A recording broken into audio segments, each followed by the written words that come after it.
You may have seen images like this and think that the Ukrainian offensive has been a complete failure with lots of botch attacks on this counteroffensive. You can see that this column of tanks, including a Leopard and a bunch of Bradleys, they seem to have hit some kind of minefield, and you can see that the tracks right here, the tracks have come off, and tracks have come off, and then the tracks right here have come off, and then the tracks here have come off, and then there's a look like a mine demining tank in the back, and then somehow it maybe malfunctioned, and these tanks try to go around and hit some mines, and they got hit.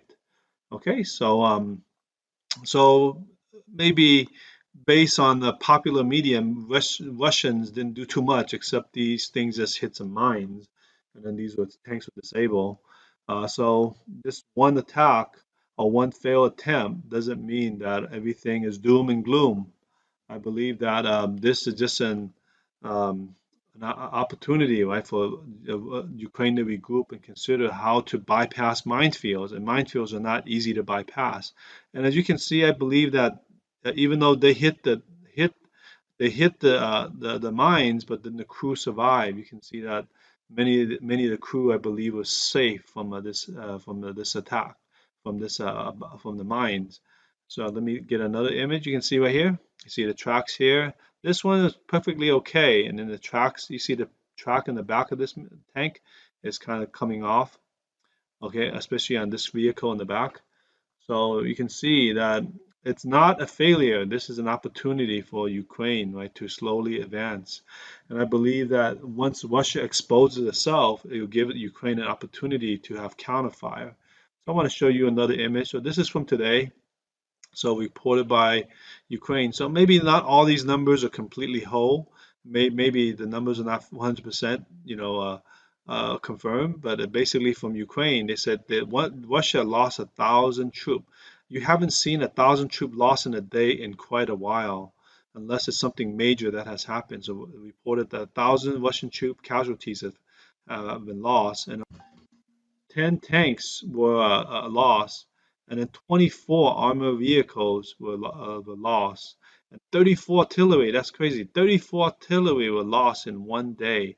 So it means shows that there's a lot of counter-fire activity, and also 10 multi-launchers are lost, and then the 4 air systems of the Russians were lost, and 13 drones, 24 vehicles and fuel trucks, and 2 special equipment systems.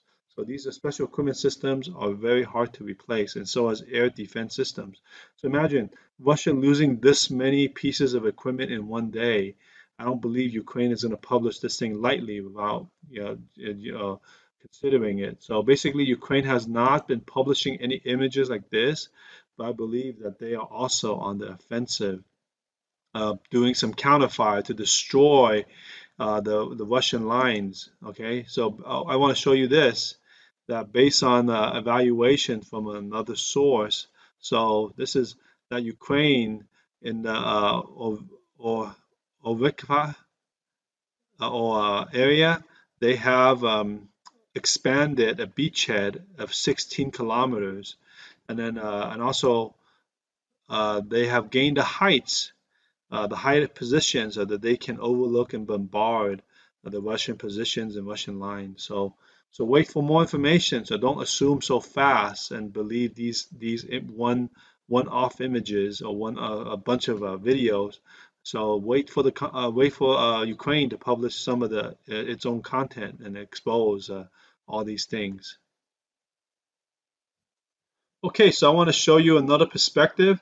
So this same scene where the tanks were hitting the mines, you see a bunch of these vehicles were disabled hitting the mines, but then some of these vehicles in retreat. And then as you can see that this vehicle right in front, this tank, or this a BMP, you can see that this one hit a mine and it got disabled.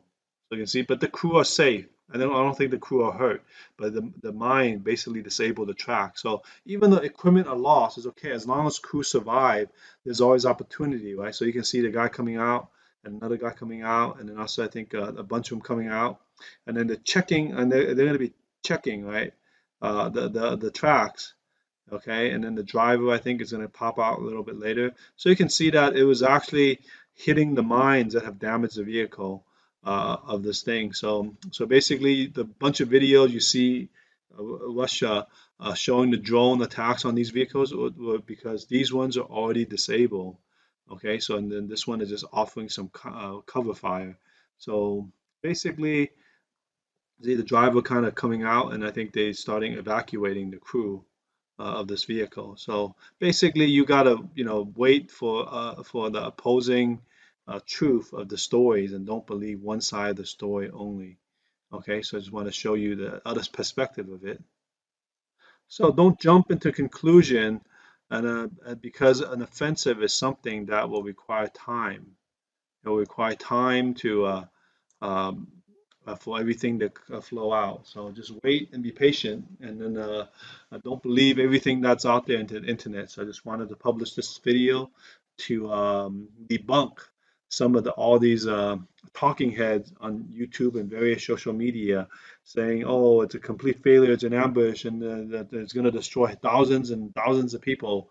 So you can see that even in this one attack, almost very limited, a little casualty. So how can Ukraine be losing 3,000, 4,000, 7,000, 10,000 injury, from the bogus things I have read. So be careful in the things you read, and then wait for Ukraine to publish some of its findings and their side of the story and the videos. Okay, thank you for watching. Hope you enjoyed this video.